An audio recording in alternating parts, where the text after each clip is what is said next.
كيكة الكريم كراميل أو كيكة الكراميل من أحلى وأروع الكيكات اللي أنا عملتها في القناة.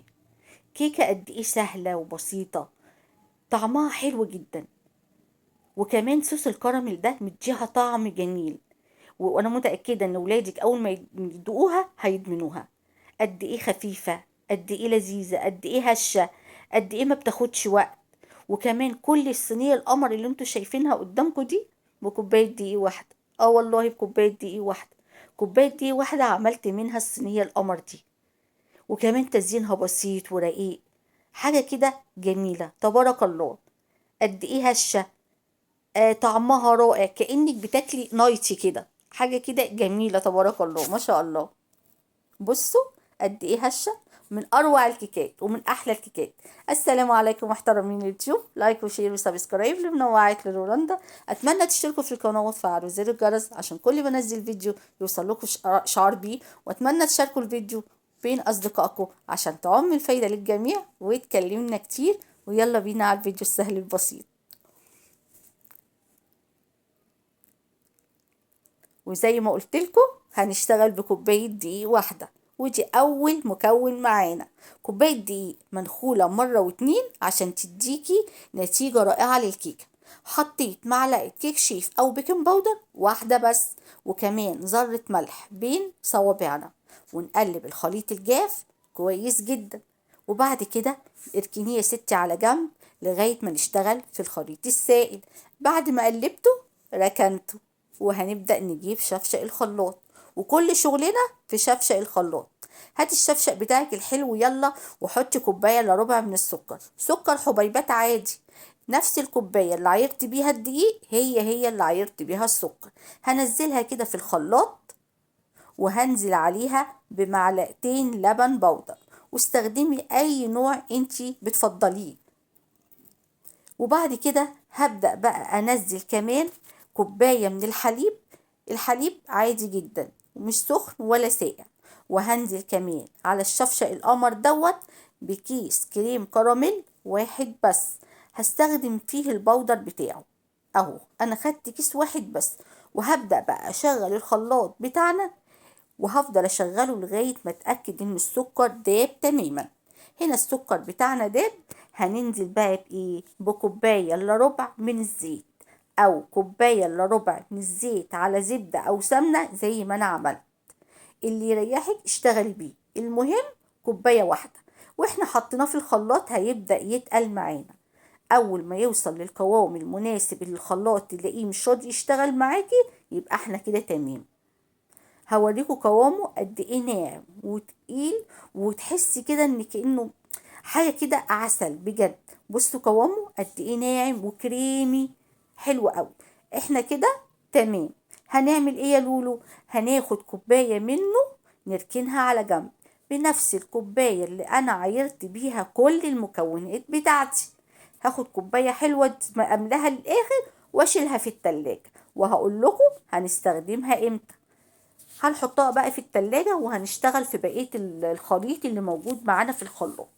اول حاجة هننزل بيها 2 حبة من البيض، بيضتين عادي.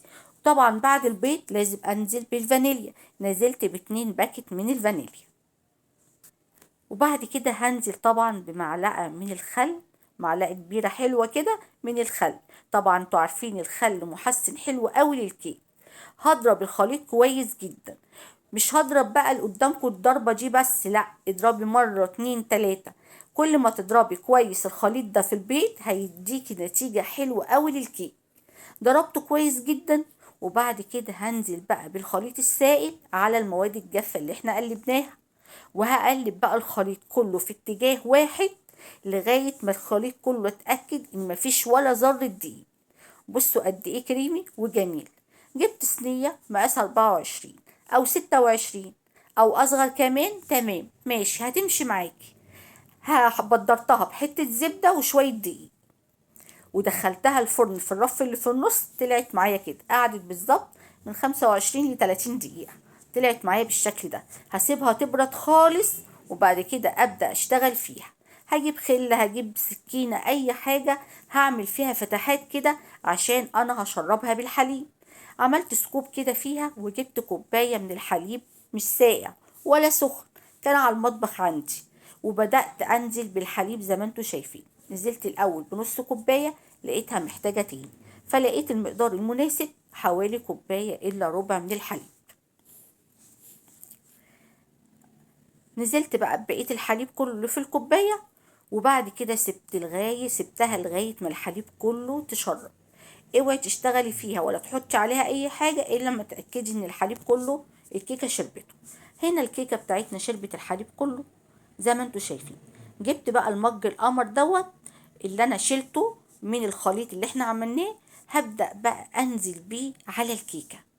عشان كده قلتلك حطيه في التلاجة عشان يبقى ماسك نفسه كده، لما تيجي تفرديه على الكيك يتفرد معاكي بمنتهى السهولة. هبدأ بقى افرده كده على الكيكة كلها بالشكل ده، لغاية ما اسوي سطح الكيك كله بالكريم كراميل اللي احنا عملناه. هزين بقى بأي تزيين انتي تحبيه، بأي طريقة كده عشوائية، يعني أي حاجة. جبت بقى الكيس اللي هو بيبقى مع الكريم كراميل ده، العسل دوت، وبقيت امشي بقى ايه خطوط كده رفيعة زي ما انتوا شايفين. طبعا فتحته فتحة صغننة خالص بالمقص، وبدأت امشي بخطوط رفيعة كده بشكل عشوائي جدا. حتى بعد ما عملت الخطوط اللي هي بالعرض دي، حسيت ان هي خفيفة قوي، ورحت مشيت عليها كمان مرة كمان. قد ايه تزيينها حلو، قد ايه طعمها بصراحة حلو. اتمنى ان انتوا تجربوها وبجد هتعجبكم قوي. هنا مشيت بقى مرة كمان بتزيينها اهو، عشان حسيت ان الخط خفيف شوية. ادي يا ستي الكيكة كده خلصت معانا، حاجة كده جميلة والله، اتاكلت في يوم واحد. جبت بقى، هاتي بقى طرف سكينة، هاتي اي خلة كده اللي هي الخلة زي ما انا عملت ديت بيها، اي عصايات بتاعت شيش طاووق. افضلي بقى رايح جاي كده، بس بخفة خالص عشان ما تغرزيش في قلب الكيك او الكريم كراميل. بالراحة كده على الخفيف خالص، رايح جاي كده، هتديك الشكل القمر ده. ايه رأيكم بقى؟ بصوا شكلها يفتح النفس، بجد والله يفتح النفس. حاجة كده جميلة ما شاء الله. عايزه تحطيها بقى في التلاجة شويه، حطيها. عايزه تاكليها بقى زينا كده كانها على طول، بصراحه كانت طعمها حلو. بصوا قطعنا بقى حته منها، الله بجد، الله بجد. بصوا انا ما صبرتش بصراحه، انا على طول خدت الحته اللي قطعتها قدامكم دي بصراحه وكلتها، عجبتني قوي بجد، حلوه، هتعجبكم ان شاء الله باذن الله. وده كان فيديو النهارده، يا رب يكون عجبكم ويكون خفيف على قلبكم، واتمنى تجربوها، وان شاء الله هتعجبكم وهتعجب ولادكم. ونتقابل في فيديو جديد ان شاء الله ووصفة جديدة. والسلام عليكم ورحمة الله وبركاته. مع السلامة.